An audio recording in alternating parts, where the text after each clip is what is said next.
마태복음 16장 1절로 12절입니다.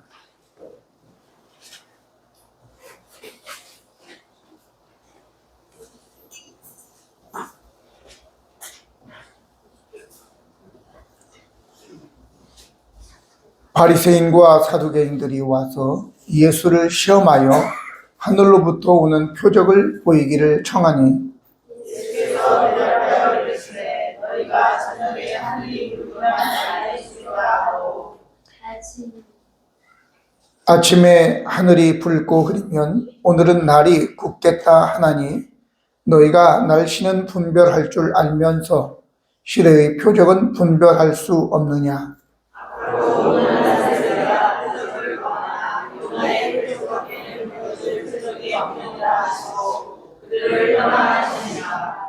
제자들이 건너편으로 갈새 떡 가져가기를 잊었더니 예수께서 이르시되 사람과 바리새인과 사두개인들의 무릎을 주의하라 하시니 제자들이 서로 논의하여 이르되 우리가 떡을 가져오지 아니하였도다 하거늘 예수께서 가져오시되 이들이 작은 자들아 어찌 떡이 없으므로 서로 논의하느냐. 너희가 아직도 깨닫지 못하느냐. 떡 5개로 5,000명을 먹이고 주문 것이 몇 바구니며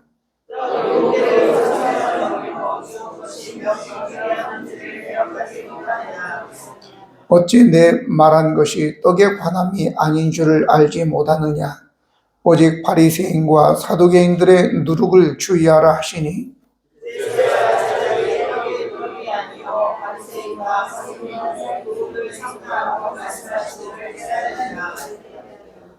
아멘. 죄림이 익었고 불 끄라고 깜빡깜빡하니까.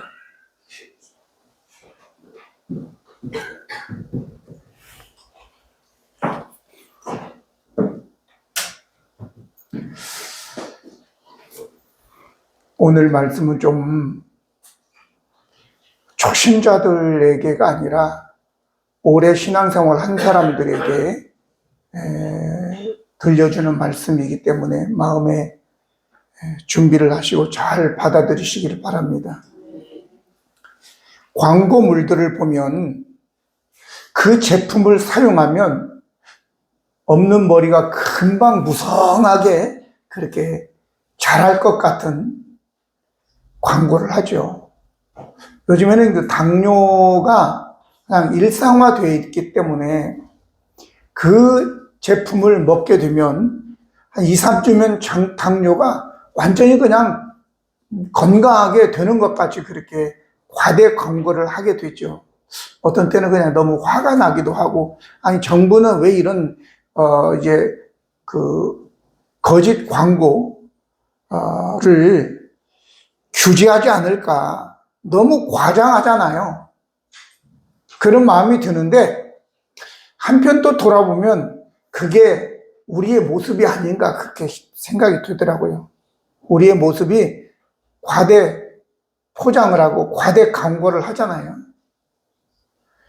우리 아내가 과대 광고된 나를 보고 결혼을 했거든요. 아, 저 남자를 만나면 참 행복하겠다. 멋지다. 겉모습만 보고. 또 우리 아내한테 저는 잘해주죠. 친절하게 잘해주니까 평생 자기를 그렇게 공주처럼 받들 남자로 착각을 한 거죠. 그래가지고 결혼을 했는데 우리 아내가 저보고 좀 창피하긴 하지만 어쩌겠어요. 화초신랑이라고 했어요. 아무것도 하지 않고 그냥 가만히 있다는 거죠. 화분에 화초신랑. 이제 써먹지 마세요, 여러분들. 남편들에게. 아, 이거 화초신랑. 그렇게 써먹지 마시길 바랍니다. 저도 마찬가지 우리 아내의 그 모습을 보고 과대 광고를 보고 결혼을 했는데 나는 우리 아내가 일본 여자인 줄 알았어요. 말도 없고 그냥 살짝 웃어주기만 하고 그래서 완전 야, 일본 여자구나 이렇게 생각하고 결혼했는데 문 닫고 들어가면 난리가 아니에요. 그래가지고 이건 조금 과장되지만 많이 과장되지만 얻어맞고 막 혼나고 기합받고 막 그랬습니다. 우리 속성이 바로 자기 자신을 과대 포장해서 다른 사람들에게 친절한 척, 믿음이 좋은 척, 또 돈 많은 척, 똑똑한 척, 많이 배운 척, 척하고 척하고 그렇게 살아가는 우리 자신을 볼 때 과대광고한다고 뭐라고 할 수도 없잖아요. 이걸 잘 이야기하는 것이 바로 예수님께서 이제 마지막 한 주간을 보내기 위해서 베다니에 있다가 예루살렘 성으로 올라갈 때에 시장하셔서 입이 무성한 무화과 나무를 바라보게 됩니다. 그리고 혹시라도 무화과를 딸 수 있을까 싶어서 가서 보았는데 하나도 따지 못했어요. 그래서 그 자리에 지금부터 너는 영원히 열매를 맺지 못할 것이다 라고 했는데 다음날 오면서 보니까 뿌리까지 다 말라버린 거예요. 오늘 이것이 딱 이 바리새인과 서기관들에 대한 입만 무성한 과대 광고를 하는 그러한 우리들이 아닌가라고 생각이 듭니다. 자, 그러면 먼저 저는 오늘 이 말씀을 가지고 보통은 우리가 사대지로 하는데 오늘은 세대지밖에 안 됐어요. 사대지가 세대지가 됐어요. 그런데 첫 번째는 이제 사두개인과 이 바리새인들에 대해서, 두 번째는 제2의 바리새인, 바로 제자들, 그리고 3의 바리새인, 현대의 우리들이 바로 제3의 바리새인과 사두개인이다 라고 하는 것을 말씀을 통해서 한번 살펴보고자 하는 것입니다. 바리새인과 사두개인들이 와서 예수를 시험하여 하늘로부터 오는 표적 보이기를 청하니 라고 얘기합니다. 바리새인들과 사두개인에 대해서 참된 이해를 해야지 사실은 우리 자신들을 이해할 수 있게 되겠지요. 바리새인 그러면 가장 먼저 떠오르는 게 뭐죠? 위선자, 이렇게 떠오를 것입니다. 위선자. 바로 위선자라고 하는 것이 속과 겉이 다르다는 거잖아요. 속은 아닌데 겉을 포장해서 입이 무성해서 열매가 많은 척, 믿음이 좋은 척, 착한 척, 많이 아는 척, 돈 많은 척 했는데 막상 결혼하고 보니까 빚만 잔뜩 있어가지고 부인을 갖다가 그렇게 힘들게 만들고, 그리고 부인만 바라볼 것 같았던 그 남자가 막 깔아놓은 게 많아. 2중 3중으로. 이런 것들이죠. 이 바리새인들은 구약 성경 외에도 장로들의 유전을 지키는 자들이었습니다. 또 뿐만 아니라 나중에 이 바리새인에 대해서 잘 얘기할 수 있는 것이 바로 누가복음 18장 9절로 14절 보면 바리새인과 세리가 성전에서 기도하는 그 내용을 보면 바리새인이 어떤 부류의 인간인가 라고 하는 것을 잘 알 수 있는 것입니다. 거기에 보면 또 자기를 의롭다고 믿고 다른 사람을 멸시하는 자들에게 이 비유로 말씀하시되 두 사람이 기도하러 성전에 올라가니 하나는 바리새인이요 하나는 세리다. 바리새인은 서서 따로 기도하여 이르되 하나님이여 나는 다른 사람들 곧 토색, 불의, 간음하는 자들과 같이 아니하고 이 세리와도 같이 아니함을 감사하나이다. 나는 일에 2번씩 금식을 하고 또 소득의 11조를 드리나이다 하고 세리는 멀리 서서 감히 눈을 들어 하늘을 쳐다보지도 못하고 다만 가슴을 치며 이르되 하나님이여 불쌍히 여기소서 나는 죄인으로소이다 하였느니라.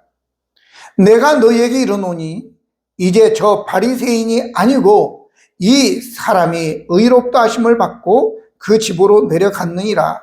무릇 자기를 높이는 자는 낮아지고 자기를 낮추는 자는 높아지리라 하시니라 라고 얘기하고 있습니다.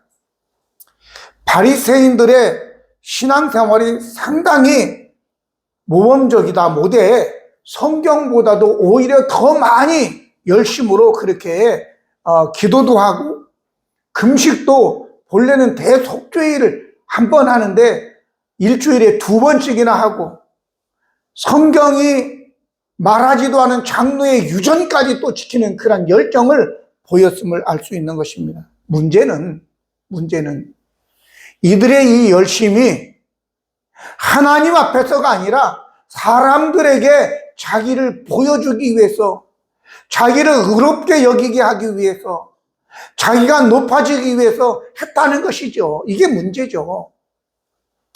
본의 아니게 저와 여러분이 조금 신앙생활 열심히 하다 보고 조금 오래 믿다 보면 괜히 자기 자신이 우쭐해지고 그러지 못하는 사람들에 대해서 약간 멸시하고 경멸하는 그러한 우리 자신들을 발견하지 않나요? 나만 그런가요? 예, 우리 딸도 그렇군요. 그러니까 최씨 집안이 문제입니다. 우리 최숙이는 안 그랬습니까? 저기도 전주 최씨거든요. 예, 최씨 집안이 문제야, 하여튼. 그러면 사두개인들은 어떤가? 사두개인들은 본래 자기들이 사독의 후손이다, 이렇게 얘기해서 사두개인, 그들은 모세 오경만 정경으로 믿고 따르는 자들입니다. 그런데 문제는 이들은 현세주의자고 실용주의자들입니다. 내세를 믿지 않습니다. 부활도 믿지 않습니다. 천사도 믿지 않습니다.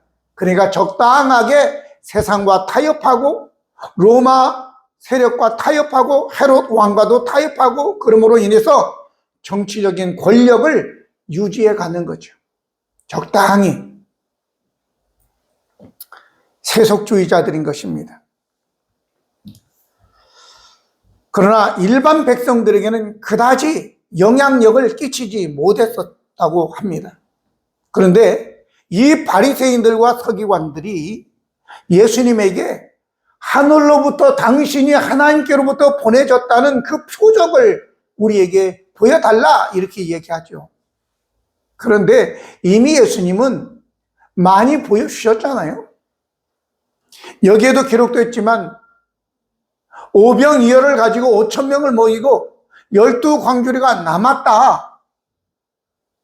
7병이어를 가지고 4,000명을 모이고 7광주리가 남았다. 그건 아무나 할 수 있는 건 아니잖아요. 예수님께서 세례 요한에게 세례를 받으실 때 저 요단강에서 하늘로부터 음성도 들렸잖아요. 이는 내 사랑하는 아들이고 내 기뻐하는 자다 라고 하면서 성령이 눈으로 보이는 비둘기 같은 형상으로 예수님께 임하는 걸 거기 있는 사람 다 보았다고요. 그것만 아니라 나면서부터 소경된 자를 고치셨어요. 거기에 보면 요한복음 9장 29절로 34절에 예수님께서 나면서부터 소경된 자를 고치실 때 눈에 진흙을 바르시고 실로암 못에 가서 눈을 씻으라라고 했을 때 그 소경이 가서 눈을 씻고 밝히 보게 되었는데 사람들이 이거 어떻게 빼도 박도 못하는 이 사건을 어떻게 할까라고 하면서 부모를 불러서 어떻게 된 거냐? 맞다. 근데 이미 그들은 결의했습니다. 예수가 고쳤다. 예수가 하나님이 보낸 자다라고 하면 그 공회에서 공동체에서 쫓아내기로 결의를 해놓은 상태란 말이죠. 결론 지어놓고. 그리고 부모를 보니까 분명히 우리 아들 맞고 나면서부터 소경된 건 맞는데 어떻게 고침받는 건 모르겠다, 이렇게 발뺌을 합니다. 왜? 쫓겨날까 봐서. 그래서 직접 소경을 불러다가 물어봤습니다. 어떻게 된 거냐?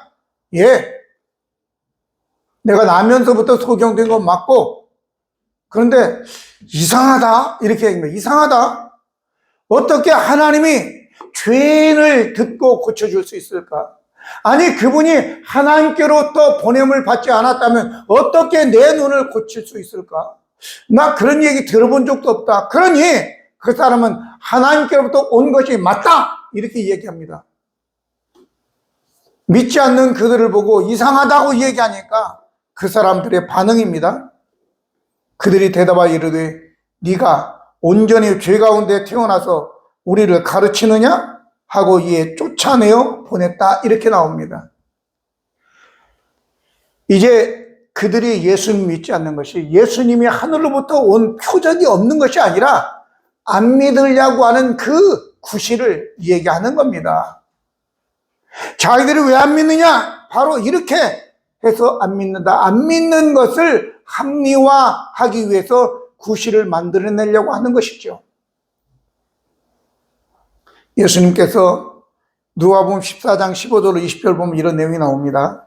함께 먹는 사람 중 하나가 이 말을 듣고 이르되 무릇 하나님의 나라에서 떡을 먹는 자는 복되도다. 이래서 하나님의 나라에서 떡을 먹는 자는 복되도다. 이렇게 얘기하니까 예수님께서 어떤 큰 부자가 큰 잔치를 베풀어서 그들 다 초대했다. 그런데 그 잔칫날 안 오니까 종들을 보내서 불러오라고 얘기하니까 어떤 사람은 나는 밭을 사가지고 못 가겠습니다. 사양을 하면서 제발 좀 이해해 주십시오. 이렇게 한 거죠.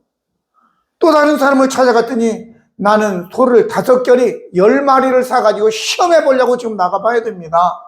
그리고 아유 나를 좀 이해해 달라. 또 한 사람은 나는 장가를 갔으니까 아이고 갈 수 없겠습니다. 자, 하나님의 나라에서 떡을 먹는 자는 복되도다고 얘기를 했는데 실제적으로 그들을 초청했을 때 그들은 오지 않았다. 입 빨린 소리 했다 그 말이죠. 왜 이 얘기를 했겠어요? 예수님께서 너희가 입으로는 천국 가고 싶다 라고 하면서 실제적으로 초청하니까 다 거절하는 거예요. 왜 그랬느냐? 여러분 창세기 6장에 보면 노아 방주 사건이 나오거든요. 6장 7장에서 나오는데 그때 당시의 상황을 성경은 잘 얘기하고 있습니다. 그때 사람들이 나중에 다른 책에서도 이제 부가 설명이 되지만 장가가고 시집가고 악하고 폭력적이고 노아가 초청을 해도 거절하고 오지 않고 죽을 뚱살뚱 모르고 그들은 다 거절하는 거죠. 세상에 취해서 그런 겁니다. 사두개인처럼 세속적인 사람들이었다라고 하는 거죠. 그런데 우리가 여러분 이제 제2의 바리새인과 사두개인들인데 제자들이 건너편으로 갈새 떡 가져오기를 잊었는데 예수님께서 야 바리새인과 사두개인의 누룩을 주의해라 이렇게 얘기했을 때 제자들이 퍼떡 떠오르는 것이 아차 떡을 가져오지 않았네 빵을 놓고 왔네 이렇게 생각한 거예요.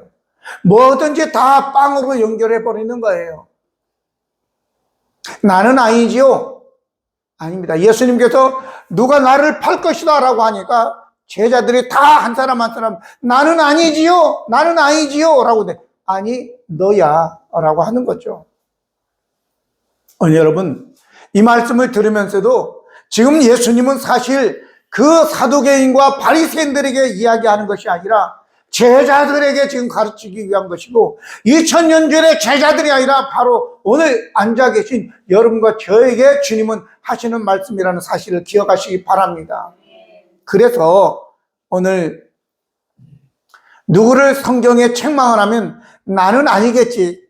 목사님이 나를 얘기하겠어. 같이 맨날 밥도 먹고 뭐 어디도 같이 다니고 하는데 아니에요.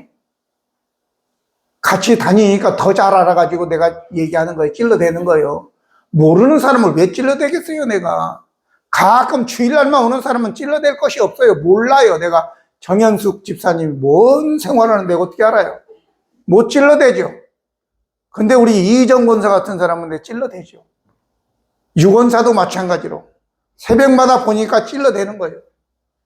여러분 잘 깨달으시기 바랍니다.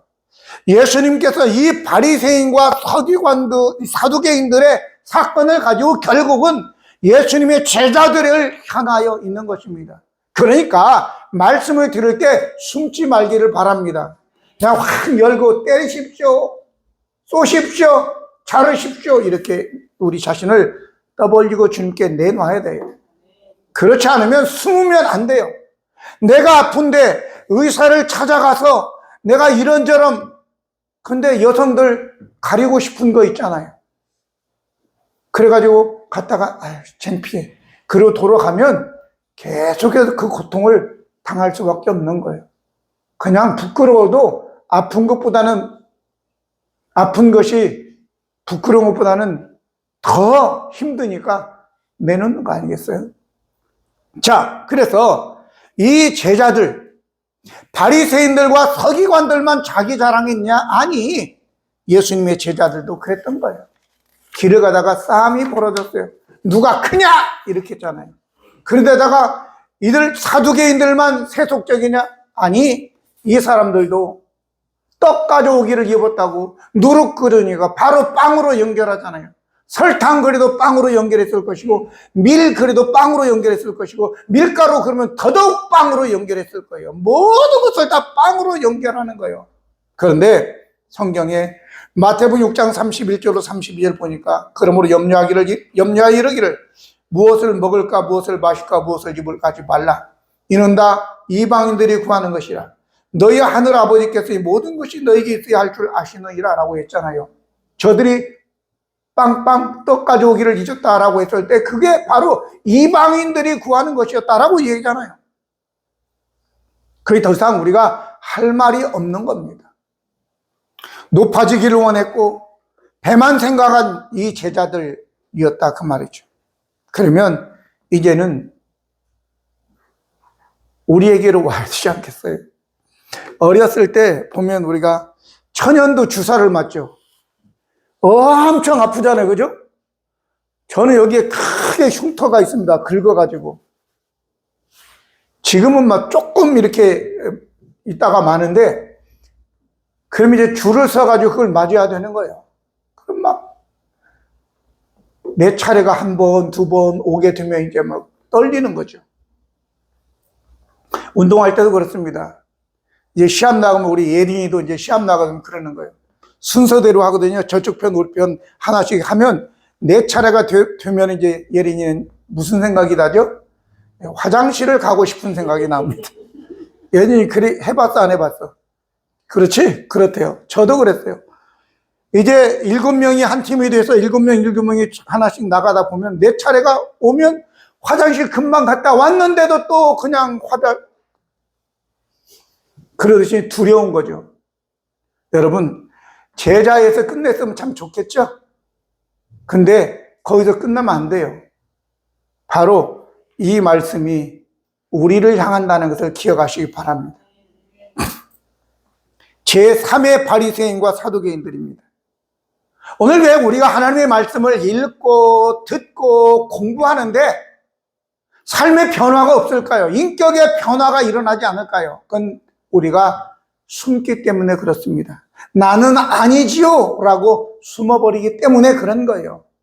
근데 오늘 하나님의 말씀에 예수님께서 이 악하고 음란한 세대라고 딱 얘기하잖아요. 그리고 또 뭐라고 얘기합니까? 믿음이 작은 자들아라고 얘기했잖아요. 그럼 뭐 할 말 없잖아요. 이렇게 그물이 촘촘한데 어디로 빠져나간다고요? 여러분들은 믿음이 큰 자, 나는 오래 믿었다. 그러면 이제 덩치가 커졌다 그 말이야. 그러면 이 촘촘한 그물로 어디로 빠져나갈 거냐고, 어디로? 어차피 다 걸리게 돼 있어요. 악하고 음란한 세대, 예수님의 제자들이 빵빵 그랬다면 여러분들은, 우리는 지금 뭐뭐한 거예요? 뭐라고 하겠어요, 김영란 집사? 돈 하겠지, 그지? 우리는 돈 하겠죠. 그러니까 현실주의자이고 세속주의자다 그 말이죠. 이건 다 이방인들이 구하는 것이다라고 얘기하고 있잖아요. 그럼 저와 여러분은 어떤 사람들이에요? 이방인이다 그 말이야. 응? 영적 이방인들이라고. 우리는 이런 자신들을 나는 아니지요 라고 하지 말고 그냥 얻어맞으세요. 욕 먹으세요. 그래야지 됩니다. 사람들 앞에서 우쭐거리지 않았습니까? 사람들을 멸시하지 않았습니까? 이게 다 우리가 영적 바리새인이고 사두개인이다 라고 하는 거예요. 천국은 언제 갈지 모르니까 그런 우리 자신들을 우리가 발견해야 됩니다. 자, 그러면 이제 요나서에 보면 나오죠. 죽어야 돼요. 한 알의 밀알이 떨어져 땅에 죽어야지 열매를 맺는 것처럼 저와 여러분이 죽어야 됩니다. 요나는 적어도 하나님의 낯을 피해서 도망했지만 그 요나로 인해서 큰 폭풍이 일어나고 배가 이제 침몰할 위기에 있었을 때에 제비 뽑기를 했는데 딱 요나가 걸렸네. 그 요나가 나는 아니죠 이렇게 하지 않았어요. 내가 맞습니다. 내가 그놈입니다. 나는 여호와를 섬기는 선지자인데 하나님의 낯을 피해서 도망가다가 이 풍랑이 왔습니다. 나를 들어 저 바다에 던지시오 이렇게 말씀했다고요. 할렐루야. 여러분, 때로 하나님께서 우리를 낮추시려고 할 때가 있어요. 나는 아니라고, 니네들이 뭔데 나에게 돌을 쳐, 그 가늠하다 붙잡힌 여인에게도 돌을 치지 못했는데 왜 나를, 그 여인은 할 말 없는 거예요. 가만히 처분만 바라보고 있는 거예요. 그냥 나를 들어서 바다에 던지시오 이렇게 말해야 되는 겁니다. 그러면 하나님이 다시 살려주는 거예요. 오늘 본문에 예수님께서 야, 다른 표적은 보일 거 없고 요나의 표적밖에는 보일 필요가 없다라고. 그게 뭐냐? 요나가 물고기 뱃속에서 3일간 들어갔다가 나온 예수 그리스도의 죽었다가 3일 만에 부활한 사건이에요. 그게 가장 큰 표적인 줄로 믿습니다. 오늘 저와 여러분, 이제 바리새인과 사두개인들, 제2의 바리새인과 사두개인들, 그건 별로 중요하지 않아요. 제3의 바리새인과 사두개인인 저와 여러분이 이제 바뀌어져야 됩니다. 인정해야 됩니다. 그리고 나를 차라리 틀어서 바다에 던지시라고 그렇게 하는 우리 자신이 될 때에, 포기할 때, 죽어질 때 새로운 역사가 일어나게 될 줄로 믿습니다. 기도하시겠습니다. 거룩하시고 은혜로우신 하나님 우리 아버지, 우리 바리새인들을 경멸하고 사두개인들에 대해서 참 세속주의자라고 우리가 손가락질했는데 알고 보니 내가 제3의 바리새인이고 사두개인이었습니다. 주님 불쌍히 여겨 주시옵소서. 주님의 처분만 바랍니다. 아버지 예수 그리스도의 보혈로 정결케 하여 주시고 새롭게 하여 주시옵소서. 우리 구주 예수 그리스도의 이름으로 기도드립니다. 아멘.